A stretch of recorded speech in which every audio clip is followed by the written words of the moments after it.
Brick tandoori chicken. मार्कापुर नाम के गांव में शंकर ढाबा होता था। उस ढाबे का मालिक था शंकर। शंकर बूढ़ा था। शंकर के दोनों बेटे अमेरिका में रहते थे। शंकर ढाबा में जीवन नाम का एक युवक काम करता था। जीवन वहां पर कई किस्म के पकवान बनाता था।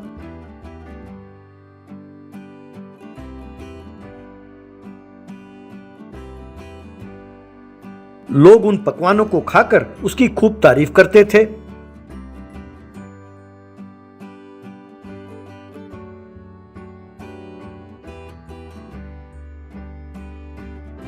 एक व्यक्ति, अरे वाह जीवन, ऐसा मटन बिरयानी मैंने पहले कहीं खाया ही नहीं, बहुत स्वादिष्ट है, कमाल हो गया। भाई मैं दूसरे गांव से तुम्हारे मटन बिरयानी खाने ही आता हूँ हर रोज। एक औरत, अरे बेटा चिकन टिक्का मसाला तो तुमने कमाल का कर दिया। भाई मैंने कई बार घर में बनाने की कोशिश की, पर ऐसे चिकन टिक्का मसाला मुझसे नहीं बनता। जीवन, माँ जी, मुझे ये सब पकाना शंकर जी ने ही सिखाया है। वही मेरे गुरु हैं, मैंने उनसे ही खाना बनाना सीखा है। इस खाने का श्रेय उन्हीं को जाता है। कहकर उसने विनम्रता पूर्वक शंकर को प्रणाम किया।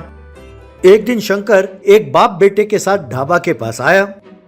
शंकर, जीवन बेटा, अमेरिका में मेरे बच्चे चाहते हैं कि मैं उनके पास चला जाऊं। वो बहुत मजबूर कर रहे हैं बेटा, इसीलिए मैंने सोचा कि ये ढाबा इनको बेच दूं और अमेरिका जाकर बेटों के पास आराम से रहूं। तुम्हें कोई चिंता करने की जरूरत नहीं है, मैंने इन्हें मना लिया है।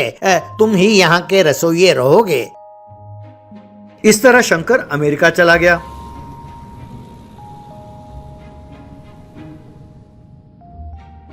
जीवन उसी ढाबा में खाना बनाने लगा। खाने के बाद जब लोग जीवन की प्रशंसा करते तो ये बाप बेटे जलकर राख हो जाते। बेटा अपने पिताजी से, अरे ये क्या पिताजी, लोग इसकी इतनी तारीफ कर रहे हैं, ये तो दिन बर दिन लोगों की नजरों में हीरो बनता जा रहा है। तब बाप, अरे बेटा सिर्फ हीरो ही नहीं, अगर इसे यूं ही छोड़ दिया तो कल ये ढाबे का मालिक बन जाएगा। हमें इसके भरोसे नहीं रहना चाहिए बेटा, हमें तुरंत कुछ ना कुछ करना होगा। कुछ ही दिनों में उन्होंने एक नए रसोइये को बुलाया। पिताजी, अरे जीवन, अब तुम्हें यहाँ काम करने की कोई जरूरत नहीं है, तुम्हारी बहुत शिकायतें आ रही हैं, कहते हैं कि तुम खाना ठीक से नहीं बना रहे हो, तुम तुरंत यहाँ से चले जाओ। जीवन, ये क्या मालिक, सब मेरे खाने की तारीफ करते हैं और आप कहते हैं कि शिकायत कर रहे हैं। अगर यूं अचानक आप मुझे नौकरी से निकालेंगे तो मेरा गुजारा कैसे होगा मालिक। तब बेटा, अरे भीख मांग लो, हमें क्या, लोग तुम्हारी तारीफ कर रहे हैं तो तुम्हारे बस सींग निकल आए, क्यों? तुम्हें जवाब देने की हमें कोई जरूरत नहीं है, दफा हो जाओ यहाँ से। कहकर दोनों ने मिलकर उसे धक्का देकर बाहर निकाला।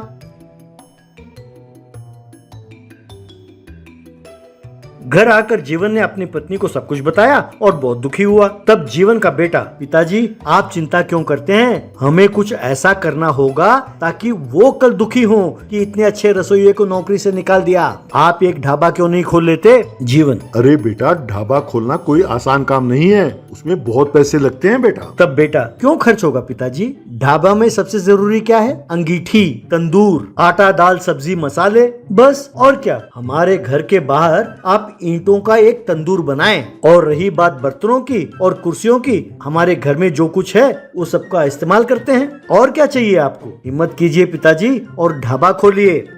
यूं जीवन ने अपने घर के बाहर ही एक बड़ा सा ईंटों का गोलाकार का तंदूर बनाया।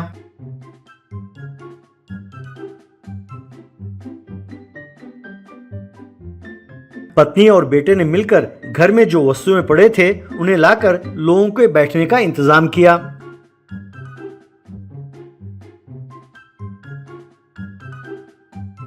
जीवन बाजार जाकर कुछ मुर्गियां खरीद कर ले आया। उसने एक मुर्गी को तंदूर के ऊपर बांधा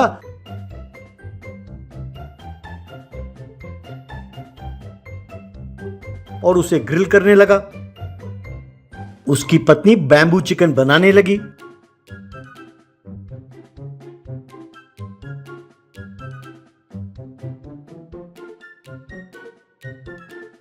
जो लोग वहां से गुजर रहे थे उन्हें एक खुशबू इतनी पसंद आई कि लोग वहां खाने आ गए। जीवन, भाइयों, मेरे इस ढाबे का आज ही पहला दिन है। आज आप लोग मुफ्त में खाइए और बताइए कि खाना कैसे बना है। कहकर उसने जो तंदूरी चिकन बनाया था उसने सबको दिया। उसे खाकर लोगों ने खूब प्रशंसा की।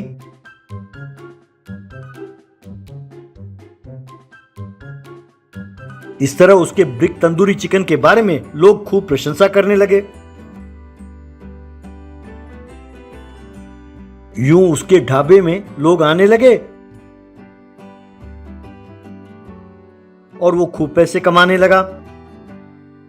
कुछ ही दिनों में उसने एक बड़ा रेस्टोरेंट खोला। वहां पर भी ब्रिक तंदूरी चिकन और बैम्बू चिकन वगैरह बनाकर खूब पैसे कमाने लगा।